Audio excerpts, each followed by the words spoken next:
En Nueva Orleans, un joven conoce a una mujer misteriosa. Después desaparece. Su familia y la policía buscan respuestas que solo una clarividente proporciona. Mirando los ojos de André, vi y sentí agua. En un pueblo de Nueva Jersey, una adolescente camina a casa, pero jamás llega. Nadie sabe lo ocurrido hasta que interviene una clarividente. Sentí que fue un instante de una ira inmensamente explosiva. Sentí que la arrastraba a la espesura. Cuando las pistas escasean y las respuestas son vagas, los investigadores suelen recurrir a los clarividentes. Desaparecidos. Kenner, Luisiana, cerca de Nueva Orleans. Dame otra oportunidad, amigo. 9 de junio de 1987. André Daigle juega pool después del trabajo con su amigo Nick Shelley. Fueron unos 2 o 3 juegos. Y luego André se dirigió al bar en busca de un par de cervezas. Ahí fue donde comenzó a hablar con una mujer en el mesón. Tenía un aire misterioso. Ella no miró en mi dirección. Pensé que era tímida. No tan tímida, claro. Pidió a André que la llevara a casa. Yo me fui por un lado y él por otro, con ella. Había dicho que vivía cerca. Él solo iría a dejarla. Y esa fue la última vez que vi a André. ¡Vengan aquí, chicos!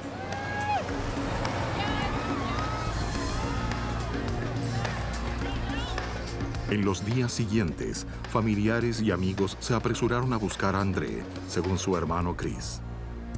Empezamos por llamar a sus amigos, conocidos y otras personas con quienes él solía verse habitualmente. Desaparecido. Pero nadie sabía de él. La familia hizo la denuncia formal de desaparición. Y aunque la policía indicó que estaría alerta por si veía la camioneta de André, el capitán Jim Gallagher no pudo ordenar una investigación amplia. Tratándose de un hombre soltero que deja un bar con una mujer, no puedes distraer demasiados recursos para tratar de hallar al sujeto. Pero la familia Daigle no podía esperar. Obviamente estábamos ante una emergencia porque mientras más esperábamos, más difícil resultaría seguir sus huellas y encontrarlo. Amigos y familiares se dividieron el área de Nueva Orleans en la búsqueda.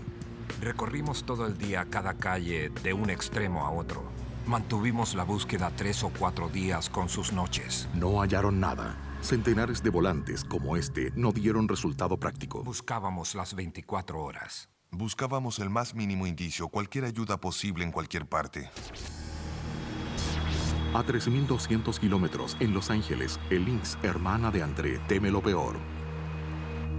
No me cabía duda alguna que algo terrible ocurría, que había sucedido algo horrible. André no era la clase de persona que se apartara o que se marchara y pasara una noche afuera sin informar a alguien de su paradero. No estaba en su carácter. Desesperada, Elise buscó una ayuda muy diferente. Una amiga le recomendó a Rosemary Kerr. Durante más de 20 años, ha ayudado a familias en intentos de conectarse con los ausentes. Clarividente guía a joven desaparecida. Al efectuar un estudio, logro contacto físico con la persona, ya sea que esté viva o en transición. Si la persona ha hecho la transición a otro estado, me puedo situar en su cuerpo y mirar con sus ojos. Es como ver una película, en color o en blanco y negro, pero todo ocurre simultáneamente. Miro, busco, trato de descubrir qué pasó y dónde estoy. Y siento todo lo que la persona sintió. A mí me sobrecoge el dolor. Ella me dijo, no me des detalles, no quiero saber nada. Añadió, ven a mi casa la noche del sábado. Tráeme una foto y un mapa. El don de Rosemary procede de quienes ella llama los guías de la luz. Antes de cada comunicación elevo una oración. La oración es algo esencial porque no solo me pone en armonía con los guías de la luz, sino que crea una protección para mí y para todos los que trabajan conmigo. Mi objetivo es alcanzar la verdad. Por eso yo siempre uso la oración. No guardo memoria permanente de los trabajos que realizo porque cada detalle me llega al mismo tiempo en que informo a la persona a quien ayudo. En consecuencia, grabo todos los momentos para que tanto yo como otros podamos analizar los aspectos fundamentales. Rosemary graba la sesión junto a Elise, quien le proporciona una foto. La medium trata de conectarse con André.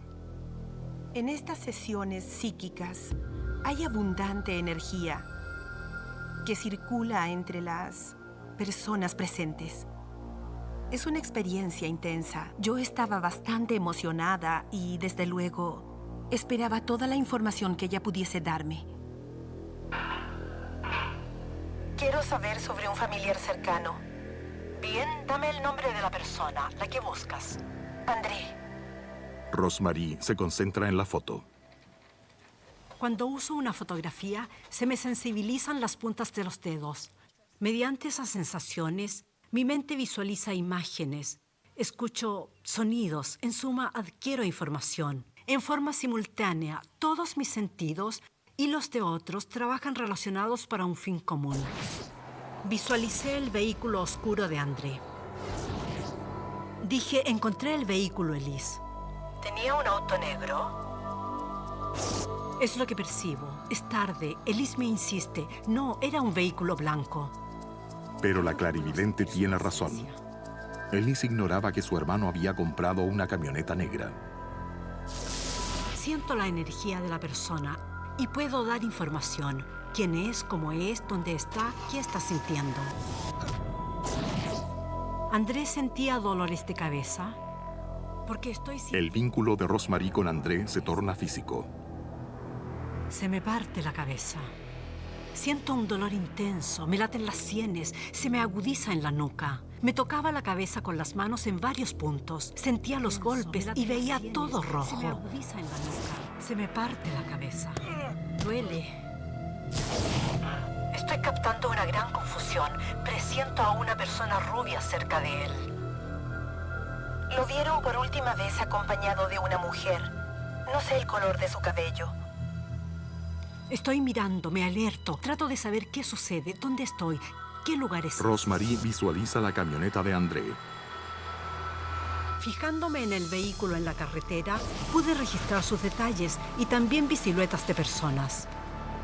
Una cabeza de cabello oscuro y otra de cabello rubio o rubio ceniciento. Así, Rosemary ve a André con la mujer que conoció en el bar. No vi la cara de ella entonces, pero me formé una idea de ella. La fuerte sensación de que era un ser negativo, por decirlo menos. Había algo más. Ella lo tenía subyugado. Los envolvía algo sombrío, una bruma, por decir así. Supe entonces que fuese lo que fuese, era perjudicial para él.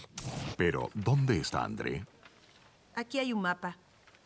Trabajando con un mapa a ojos cerrados, recibo sensaciones, una vibración en mis dedos. Son señales que me llevan a un lugar en el que hallaré lo que busco. Sigo viendo rojo y puentes y es como ir debajo del puente.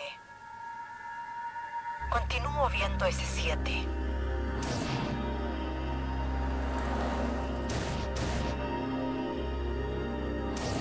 Miraba a través de sus ojos y veía y sentía agua. Estaba aterrada. La sensación era muy fuerte en mis dedos, muy vibrante. Mis dedos se detenían en un punto del mapa. Un lugar llamado Slidell. Tengo que darte esto porque ha ocurrido algo. Puedes encontrarlo ahí, date prisa. Quise pararme y gritar. Tienen que ubicar a esa gente ahora. Elise llamó inmediatamente a Luisiana. Repentinamente, como caída del cielo, hubo una llamada de la hermana de André desde Los Ángeles diciendo que una clarividente nos pide ir a Slidell. Yo era muy escéptico en lo relativo a parapsicología, pero La verdad es que en situaciones como esas, llegas a un punto en que harías cualquier cosa para encontrar el paradero de un hermano. No vacilamos, nos dijimos, hay que hacerlo. Y partimos, fuimos a Slidell. Al cabo de una hora, el grupo llega a la zona rural de Slidell. La clarividente había dicho, hablen a André, traten de sentirlo. Aconsejaba rezar, sentir, hablar, hacer lo que pudiésemos con la esperanza de que ocurriese algo. Mientras inspeccionan el camino desierto, pasa una camioneta. Y no una cualquiera. Quedé pasmado. Era la camioneta de André, la misma matrícula, era su camioneta. Pero no era André quien la conducía. Eran dos sujetos, dos extraños.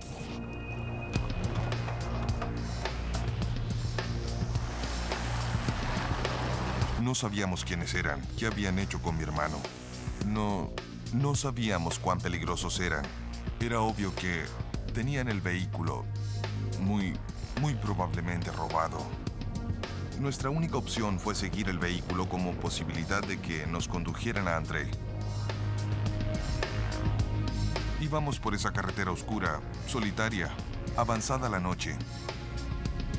Siguiendo forzadamente a esos sujetos, no sabíamos si eso nos llevaba a una trampa o qué. Luego sospechamos que trataban de llevarnos a algún lugar porque se internaban en caminos secundarios. Sin salida. Va oscureciendo más y más, hasta que llegan a un camino ciego. En ese punto, ellos dieron la vuelta y quedaron enfrentando la dirección en que habían entrado. Detuvieron el motor, apagaron las luces y bajaron del vehículo. Daba la impresión de ser una emboscada.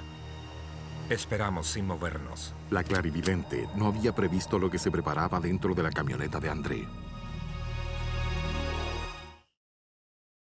Cuando André Daigle desaparece en Luisiana, la clarividente californiana Rosemary Kerr ayuda a su desesperada familia. Se me agudiza en la nuca.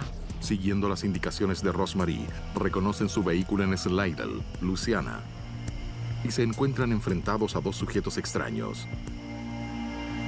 El hermano de André, Chris Daigle. En ese momento aceleraron y se fueron por el mismo camino que recién habíamos llegado al lugar. Se inicia la persecución. Pero la familia no está sola. A unos 400 metros por la carretera vimos una autopatrulla del departamento de policía. Nos detuvimos y mi esposa Virginia bajó con uno de los volantes y se acercó a los agentes para mostrárselo y decirles, Este es mi cuñado. Está desaparecido y allá va su camioneta, pero él no la conduce. Bueno, afortunadamente por esos agentes y su rápida acción, salieron tras ellos inmediatamente. Tras una persecución de 16 kilómetros, la camioneta se detuvo. Los policías arrestan a Charles Gervais y Michael Phillips bajo la sospecha de robo de auto.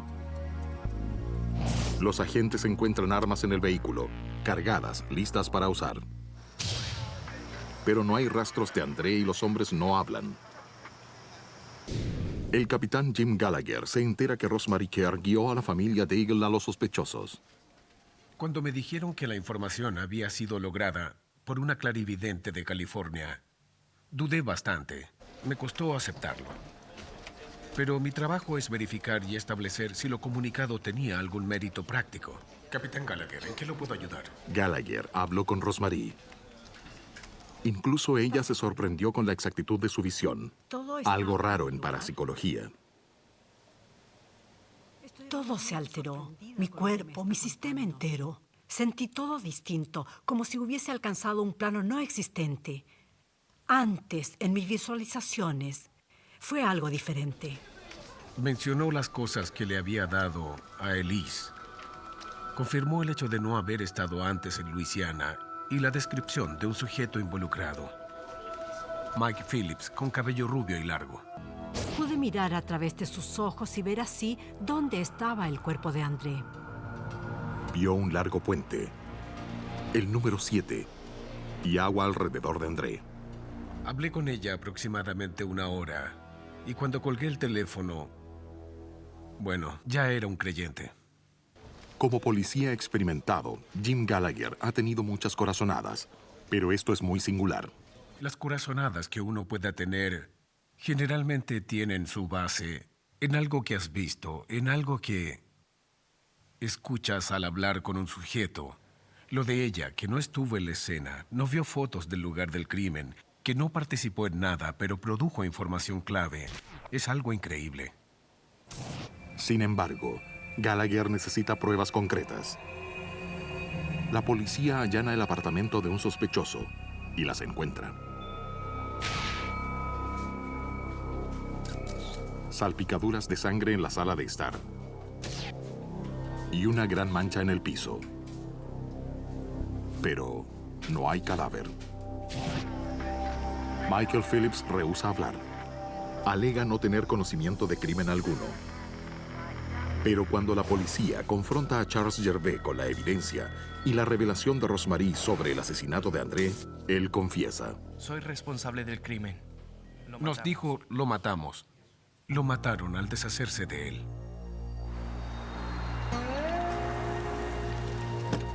Gervais explicó que Phillips y él querían convertirse en criminales implacables.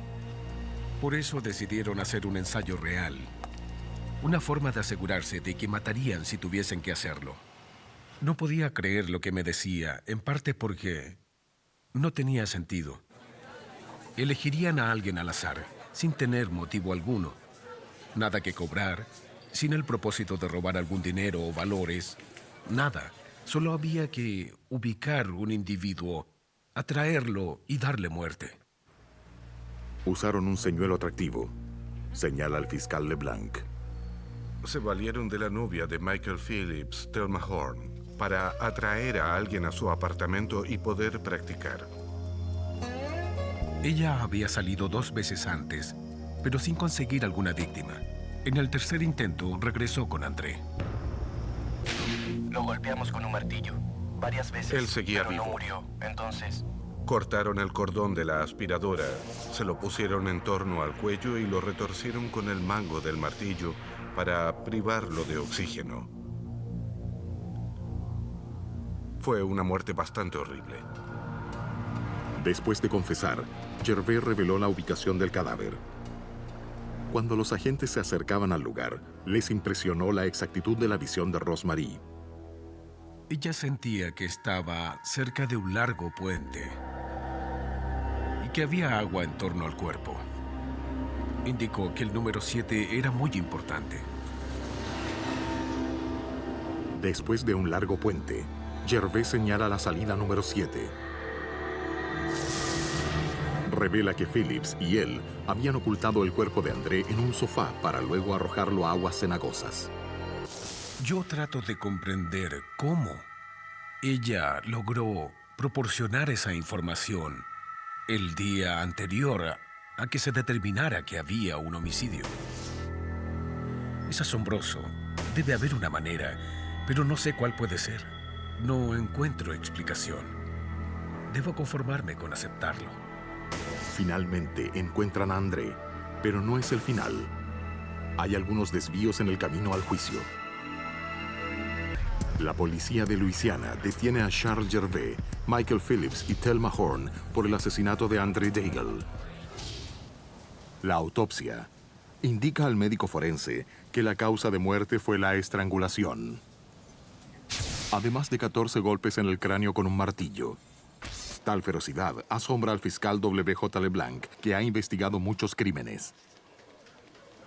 Es difícil encontrar algo más espantoso que la muerte de André. Charles Gervais se declara culpable de asesinato en primer grado y recibe cadena perpetua. Pero Michael Phillips y Thelma Horn rechazan los cargos en su contra y se abre un proceso.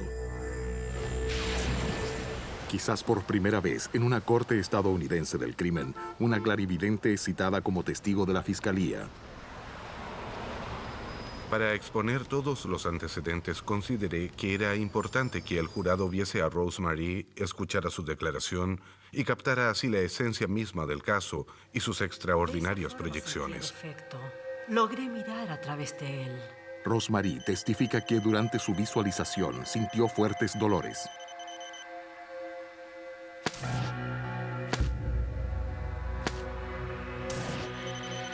también explica al jurado que orientó a la familia hacia Slidell.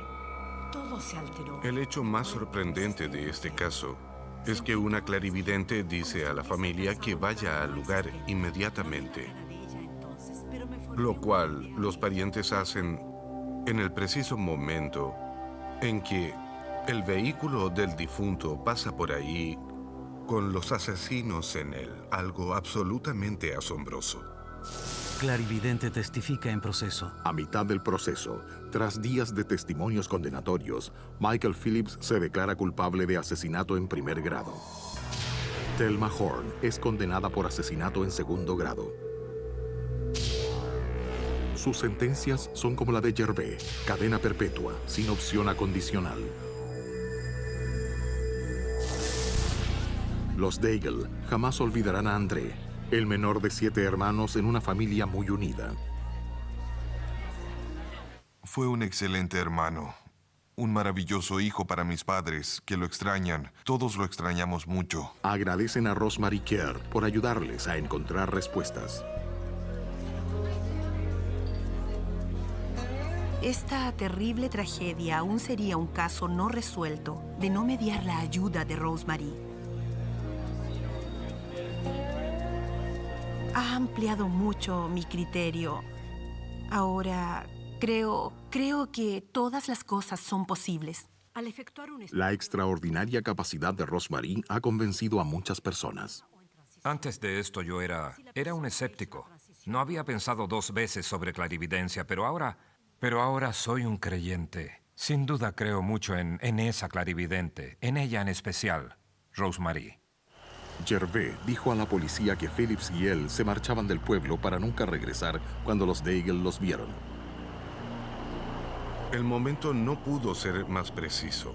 Era cosa de coincidencia absoluta, porque una décima de segundos después nunca habrían visto a esos hombres.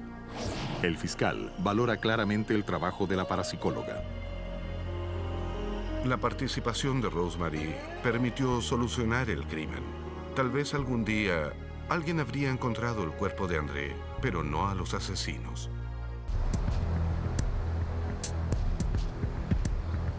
En 1985, en la Nueva Jersey rural, Sarah Marston pierde el autobús y camina de la escuela a casa. Pero nunca llega a su hogar. Es algo sumamente extraño. No sabemos Los padres de Sarah averiguan con mucha gente, pero nadie ha visto a No Sarah. sabemos qué le pasó a nuestra hija. Esa no es Esa tarde, llaman a la policía. ¿Correcto? No le encontramos Algo anda explicación. muy mal. Es algo tan insólito. Mi esposa prefirió llamarlos. Los agentes se reconocen a Sarah, como señala el detective del Distrito Policial Washington, Gary Miko. Usaba un cruce peatonal por el que pasaban nuestros policías también.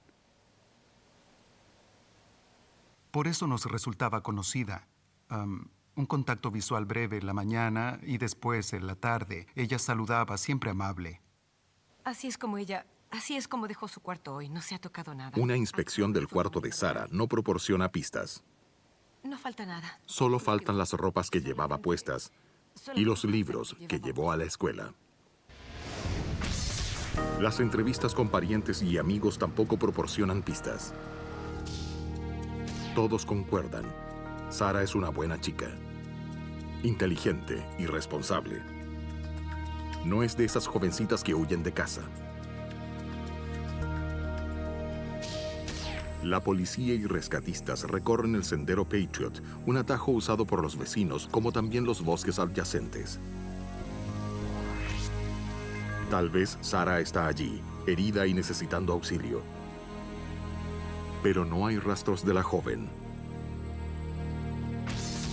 Los agentes controlan también la avenida Fairview, ruta habitual de Sarah, en busca de testigos. Sarah Marston, 14 años. Sí, caminaba. Varias personas la habían visto caminando. Eran vecinos suyos. Y la reconocieron en la calle. Vale decir, caminó a casa, pero ella nunca llegó. El detective Miko va a una estación de servicio cercana, cuyos empleados pueden haber visto más. Prueban autos que reparan, conduciendo por la avenida Fairview a toda hora del día. Detective Miko, si alguien más pudo verla, quizás recuerde algo. Miko consigue su primera pista. Había un auto, tal vez abandonado, en Fairview. Vea esto.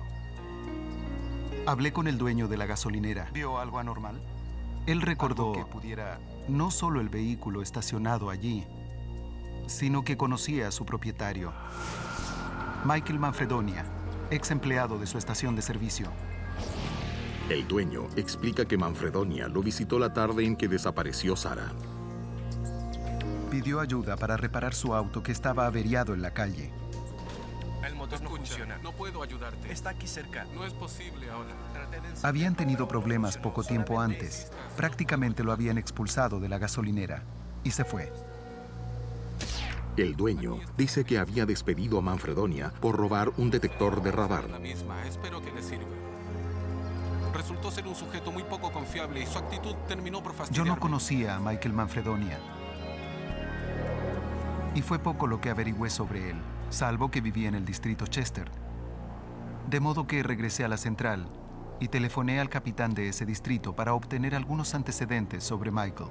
Me interesaba ir a su domicilio y preguntarle si había visto a Sara. Pero Manfredonia, de 19 años, facilita las cosas para el detective. Sí, porque Ya está en la central de Chester para cumplir servicio comunitario por haber robado el detector de radar. Miko va para entrevistarlo. Lo entrevisté como testigo, con la esperanza de que supiera algo.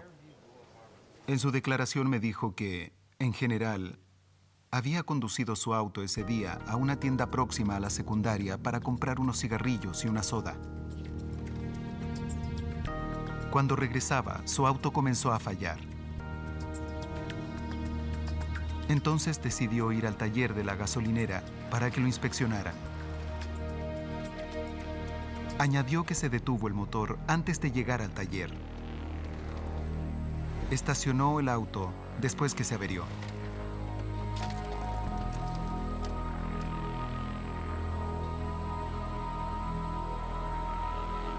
Caminó a la gasolinera. No lo ayudaron y el dueño le dijo que se marchara. Manfredonia dice que caminó por el sector unas 3 horas, en el bosque y en la avenida Fairview.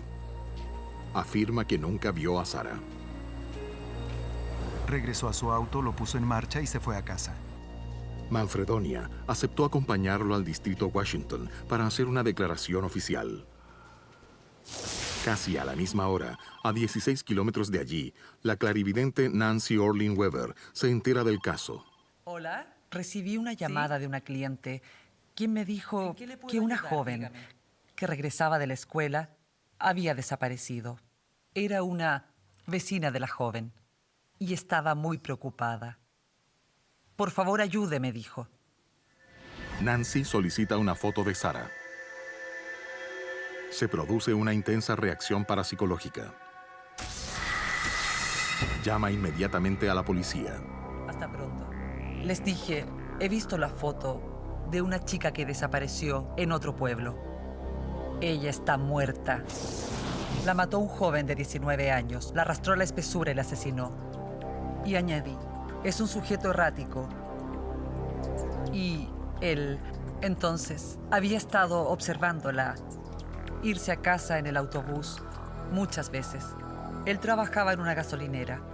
Ella era muy popular en su escuela. Él es del tipo nunca aceptado en su comunidad. Nancy no sabe que está describiendo a Michael Manfredonia, a quien todavía interrogan y niega haber visto a la muchacha.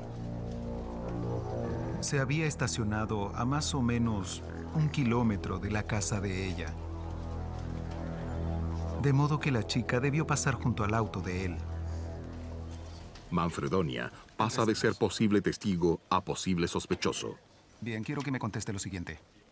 El detective no cree la historia del sujeto sobre un auto averiado que se repara solo. Tendrá que firmar su declaración ahora mismo.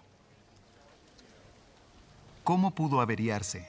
Después estacionarse, caminar unas 3 horas, regresar al vehículo, ponerlo en marcha y partir. Muy dudoso. De modo que le pedí una declaración por escrito y él detalló todo cuidadosamente, casi hasta lo más mínimo. Miko consulta con su supervisor, sargento detective George Ducker, quien concuerda. Sí. La historia parece falsa. Está dentro de lo posible. Se averió su auto, dice él. Lo dejó aparcado en una loma. Caminó sin rumbo después, regresó al vehículo y lo hizo funcionar y todo lo demás. La verdad es que no creemos nada de eso. Estas corazonadas de los detectives tienen similitud con las capacidades de Nancy. Muchos buenos detectives, hábiles, talentosos, son videntes. Y en ocasiones hasta ven cosas como las ve un vidente. Muchas veces suelen captar algunas palabras o nombres de la nada. Otras repentinamente. Saben cuando alguien miente. Cuando Manfredonia aún efectúa su declaración, Miko recibe el mensaje telefónico de Nancy, que ofrece información sobre el caso. Creo que convendría llamarla. Bien, la llamaré. Si alguien nos ofrece ayuda, yo estoy dispuesto a escuchar. Así que la llamé enseguida. Le dije, bien señora, ¿qué información tiene? Nancy le dice algo que no quisiera escuchar, que Sarah ha muerto. Le explica su visión, que el asesino se llama Michael, un sujeto errático que trabaja en una gasolinera. Y pensé, lo tengo aquí, a mano. De hecho, dio justo en el clavo. Me impresionó. No se había publicado. Su presencia en la central de policía no se había divulgado. Nadie sabía que estaba detenido. Solo nosotros. Pero la policía no puede inculpar a Manfredonia basada en una clarividencia. Siguen sin pruebas de un posible crimen. No hay rastros de Sarah o de su destino. Les resulta frustrante. Han pasado 24 horas desde que se denunció su desaparición. Estamos en las primeras horas de la tarde del día siguiente al hecho. No sabemos dónde está ella. Hay un sospechoso. Lo mantenemos detenido. Legalmente es un testigo. ¿Es un sospechoso? ¿De qué? No es un crimen aún. Ese es el problema. La policía retiene a Manfredonia todo lo que es posible sin acusación oficial sobre él. Luego, a las 4 de la mañana, debe dejarlo en libertad. Recuerdo como si fuese ayer cuando Gary, Miko y yo lo llevamos a casa. Nos sentimos muy mal porque sabíamos íntimamente que estábamos muy cerca de aclarar un crimen, pero había que acatar la ley. La pieza clave del caso de Sarah se les escabulle de pronto. Queda libre. Luego, un impactante hallazgo y una visión parapsicológica pondrá a la policía otra vez tras él. Después de liberar al sospechoso Michael Manfredonia, los investigadores siguen inspeccionando la zona boscosa en que estuvo aparcado su auto. Pero nada encuentran en la oscuridad. El detective Gary Miko teme lo peor. La verdad es que uno lo siente a flor de piel. Ahí había ocurrido un hecho indudablemente maligno. Pasó algo muy malo. Y uno debiera hacer algo. Al día siguiente, continúa la búsqueda en el sector en que Sarah fue vista por última vez. 5 equipos exploran los bosques y finalmente encuentran cierta evidencia. Mira aquí, encontré algo. 10:30 am, un agente encuentra unos zapatos de mujer.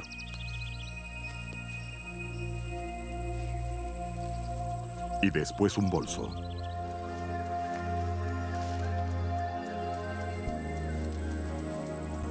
Llama al sargento.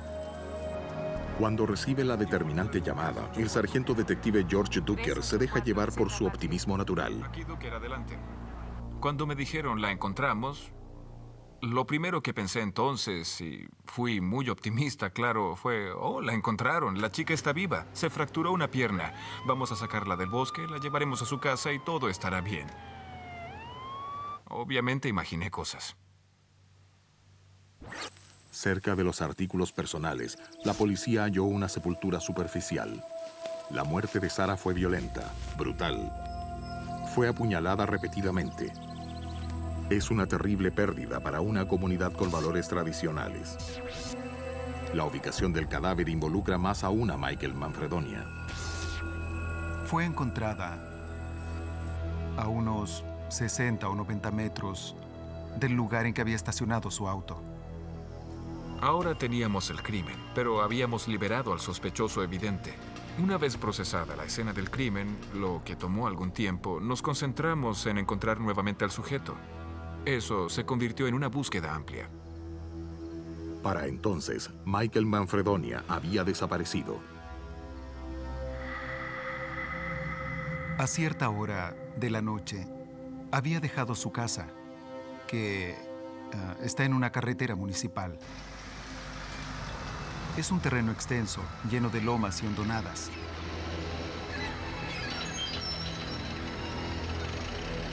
Allí es donde él decidió ocultarse. Previendo la posibilidad de que regresara, la policía vigila la casa. Están listos para proceder a arrestarlo. 2 en área Chester. El examen forense determina que la joven fue violada y luego acuchillada más de 20 veces. Recreación. El criminal actuó con furia descontrolada. Nancy Orling Weber cree saber por qué. Ella representaba a todas las personas y cosas que en su vida lo hacían muy diferente e infeliz. Un marginado de la sociedad, Sara era la personificación del éxito. Mientras prosigue la búsqueda de Manfredonia, los investigadores reúnen también nuevas evidencias. Encontré a una mujer que conducía ese día por la avenida Fairview y vio a la víctima caminando por la acera hacia su casa. Además, a unos 40 metros más adelante, vio y reconoció a Michael caminando hacia ella. Conoció al sujeto como empleado de la gasolinera de la esquina. Lo identificó. Fue la primera testigo que los vinculó en esa ocasión. La policía cree que Manfredonia mató a Sara. Piensan que se ha ocultado en algún lugar del vertedero detrás de su casa. Efectuamos una búsqueda en terreno con perros sabuesos, helicópteros, agentes a pie, voluntarios. Fue un tremendo esfuerzo mancomunado con mucha gente colaborando. Y no lo encontramos. No localizamos al sujeto. Muy frustrante. Después de varias horas, los agentes encuentran lo que parece ser uno de los escondites del sospechoso en el vertedero. Descubren colillas de cigarrillos de la marca que fumaba Manfredonia. Un lazo de alambre. Y una nota suicida. Pero nada más definitivo. Instintivamente, Miko busca la ayuda de la clarividente Nancy Orling Weber. Entonces pensé, ¿por qué no recurrir a Nancy? Y ver qué le parece. Tuvo algunos buenos aciertos. Debo intentarlo. Algunos funcionarios son contrarios a usar una clarividente, pero el supervisor de Miko está de acuerdo. Le pedí permiso al sargento Duker y usé mis días libres, de manera que era factible. El sargento me autorizó y me dijo, confío en ti, confío en tu instinto. Haz lo que puedas. No me pareció pérdida de tiempo usar a la clarividente. En absoluto. Teníamos ese crimen, por lo demás brutal, y necesitábamos cooperación. El detective Miko se reunió con Nancy esa tarde. Hasta entonces solo habían hablado por teléfono. ¿Puedo ver su bolso? Ambos estaban algo cautelosos. Quise revisar su bolso por si tenía una grabadora, videocámara o algo así, pero no tenía nada. Charlamos algunos minutos y nos sentimos mutuamente cómodos. Entonces le mostré el lazo metálico. Nancy había pedido al detective que llevara algo tocado por el sospechoso. Empezó por describir detalles del caso y de la escena del crimen que no se habían hecho públicos. Y dijo saber dónde se encontraba el sospechoso del crimen en ese momento. Recreación. Después del asesinato de Sarah Marston, de 16 años, el sospechoso Michael Manfredonia huye. Pero la clarividente Nancy Orling Weber visualiza su actual escondite. ¿Puedo bosquejar algo? Gracias. Nancy está reunida con el detective Gary Miko. Le dije Muy bien, ¿qué puedo decirle? Yo lo veo todo. Veo dónde está la evidencia. Tengo que dibujarlo. Eso facilitará todo. Nancy bosqueja un plano del nuevo escondite de Manfredonia. Déjeme ver. Ahora está aquí, cerca del anterior. Ella explicó que estaba en una colina, con mucha maleza crecida alrededor. Nos veía desde ahí, podía ver su casa. Observaba a quienes lo buscaban. En torno a ese lago hay unas lagunas y tambores de 200 litros. Nancy también se conecta con el propio sospechoso a través del lazo hecho por él. Mi intuición me llevó a concentrarme en él. Él es la respuesta y nuestro objetivo. Mientras tocaba y manipulaba ese lazo, ella nos comunicó: él quiere volver a casa. Está drogado además. Es tal vez una sobredosis de un estimulante que lo afecta, desvaría. Podrán arrestarlo en breve. Puedo sentirlo. Justamente en ese momento, el sospechoso se pone en acción. Ingresa furtivamente a su casa, que sigue bajo vigilancia.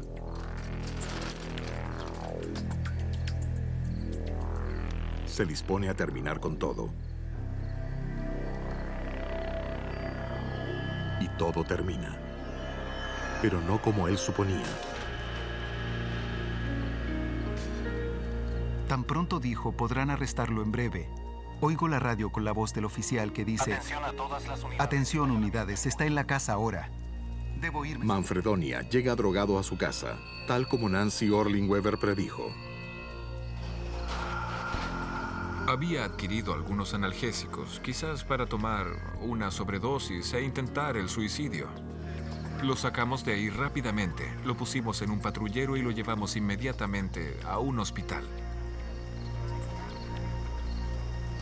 3 días después de la terrible muerte de la muchacha, el sospechoso está finalmente detenido y acusado del asesinato. El detective Miko inspecciona el último escondite de Manfredonia para confirmar el resto de la visión de Nancy. Revisé el sector. Un día o dos después del arresto de Manfredonia. Y lo encontré exactamente como ella lo había descrito. Subía una colina con malezas muy crecidas. En la cima, él había dejado sus huellas. Había restos de cigarrillos, latas de soda vacías por todos lados. Y desde ese punto, era posible ver su casa. Miré hacia abajo y había tambores de 200 litros y charcos de agua. Todo coincidía. Exactamente como lo había descrito Nancy. Acertó absolutamente, acertó en un 100% con su información. No originó ni resolvió el caso. Nosotros estábamos trabajando arduamente, pero lo que ella dijo ocurrió exactamente. Creo que la actividad policial en sus pesquisas cometería una omisión si no tuviese en cuenta lo que informan los clarividentes en ocasiones. ¿Son todos precisos? ¿Son todos genuinos? No, tal vez no. Pero nuestra tarea es analizar la información y ver si es útil. Bueno, no somos fenómenos. Sencillamente somos seres humanos con unas antenas un poco más poderosas para captar ciertos detalles. Y si podemos prestar un servicio, sería absurdo no hacerlo con agrado. El 16 de septiembre de 1985, Michael Manfredonia confesó el asesinato de Sarah Marston. Fue condenado a cadena perpetua. Nadie sabe con certeza por qué lo hizo. Inexplicable.